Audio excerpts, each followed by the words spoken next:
They told him from the very beginning that he was born with nothing. No wealth, no connections, no special talent that anyone respected. Just a boy in a forgotten village where dreams were treated like distractions from survival. His name was Arman.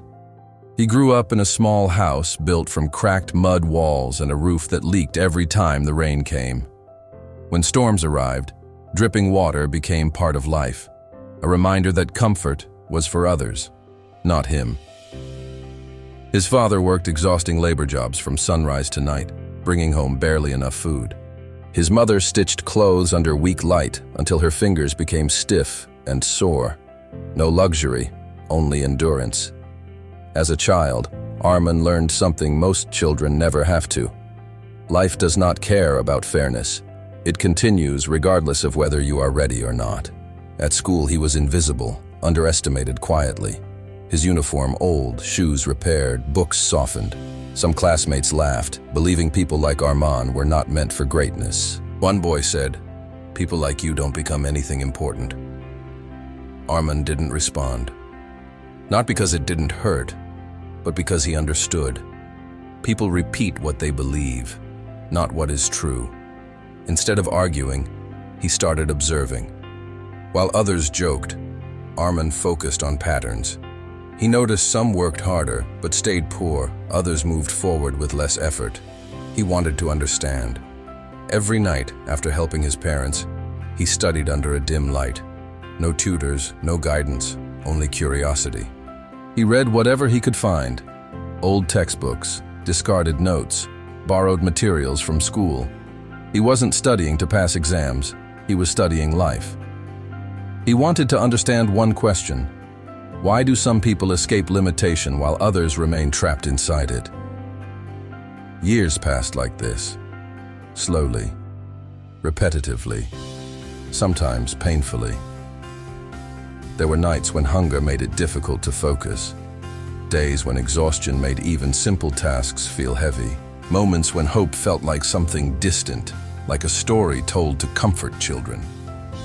But Arman noticed something important during those years. Most people didn't fail because they lacked ability. They failed because they stopped thinking when life became difficult. They reacted emotionally instead of strategically. They accepted limitation instead of questioning it. That realization stayed with him. Then one day everything changed. A competition was announced in a nearby town. A challenge for students: create a practical solution to a real-world problem. The prize included money, recognition, and a chance to continue education. For most students, it was just an event. For Arman, it felt like an opening. But when he mentioned it, people laughed.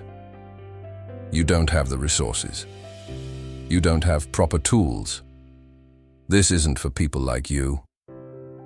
Even some adults advised him not to waste time, but Arman wasn't thinking about what he lacked. He was thinking about what was possible. He accepted the challenge. The first problem was obvious. He had no materials, no budget, no support team. While others prepared expensive models and polished presentations, Arman had only one advantage: his ability to observe. So he started walking through his village, not randomly but carefully. He studied everything: water usage, farming struggles, waste, patterns of inefficiency. He realized something others ignored every day. Water was being wasted constantly, and crops were suffering because distribution was uneven. Everyone saw the problem.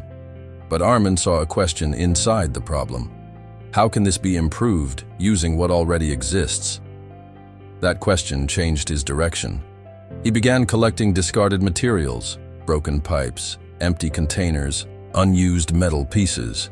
People saw him carrying junk and thought he had lost focus on reality. But Arman understood something they didn't. Value is not always in new materials. Sometimes it is in new thinking. He started experimenting. The first version failed. Water leaked everywhere. The second version collapsed under pressure. The third version barely moved water at all. Each failure brought frustration, but also insight. He wasn't repeating mistakes. He was refining understanding. Slowly, something started to form. A simple water distribution system using gravity, controlled flow paths, and basic redirection channels. It wasn't beautiful, it wasn't advanced, but it worked. And more importantly, it solved a real problem. On the day of the competition, Arman traveled to the town with his model. The hall was filled with confident students, polished presentations, and expensive-looking designs. For a moment, he felt the difference between him and everyone else. But then he reminded himself, "You are not here to match appearances. You are here to solve problems." One by one, students presented their work. Some used technology. Some used detailed engineering concepts. Some had professional guidance. Then it was Arman's turn. He walked forward calmly. No dramatic introduction, no complex explanation, just clarity. He showed his model. He explained how water could be redirected more efficiently using simple, low-cost methods. Then he demonstrated it. Water flowed. Simple, clean, functional. The room became quiet. Not because it was complicated, but because it was effective. Sometimes simplicity is more powerful than complexity when it solves the real problem. The judges observed carefully. They tested it. They questioned it. They reviewed it again. And slowly, something became clear. It worked. When results were announced, Arman's name was called. He had won. But what he didn't realize was that his victory wasn't just about a competition. It was about perception. The same people who once saw him as limited now saw him differently. Not because he changed who he was, but because he proved what thinking can do when resources are limited.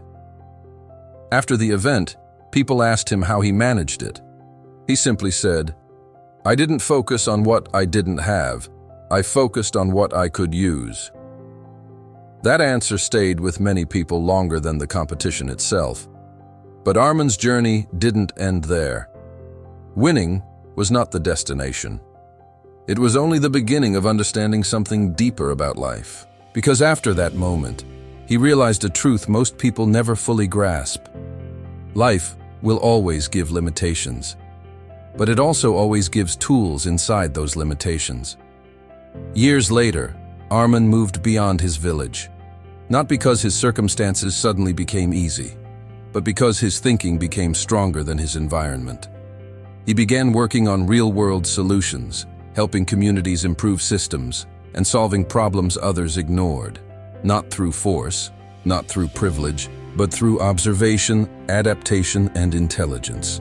And through it all, he never forgot where he started. He was not special because life was easy. He was powerful because he learned how to think when life was not. And that is the real lesson. Most people believe success comes from what they have. But the truth is different. Success comes from how you think about what you have. Because in the end, it was never about having everything. It was about learning how to turn nothing into everything.